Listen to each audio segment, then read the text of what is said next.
Actually, tinuloy mo kami ng isang kapano yung kamalaw. Ano ba lang yun? Hindi talaga siya standard. So, kumbaga, respeto sa effort nyo, respeto sa ginagawa nyo, para din makapag-survive. Ayun din sa pag-ticket mo. Pero, wala dating talaga. Sa USA nagtour ang panot na hari. Nalugi ang puhunan, hindi nabawi. Maangatan ang bunggalo, nagbaka sakali. Kaya tuloy nilangaw ka at sabik sa bawi.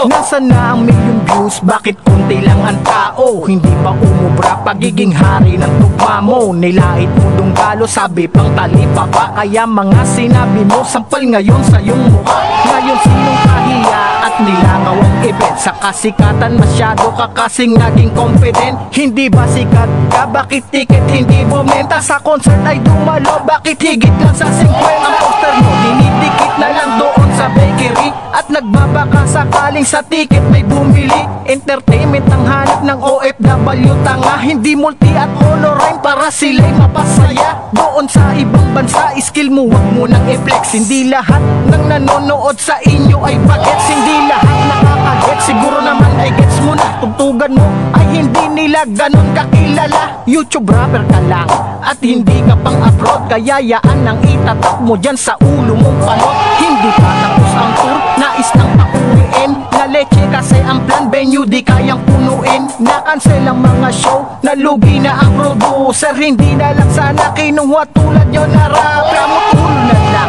bawi na lang sa susunod. Kung kaya sa next event, wag nang hanapin yung panot. Inaalat ka sa US, dun ka na lang sa Cebu. Sa lugar na kung saan tumba ang adik sa bato. Sobrang kayabangan mo, ayang tuloy ang napala. Baka nakakalimot kang sa Republic ka nagmula. Sa USA nagtour ang panot na hari.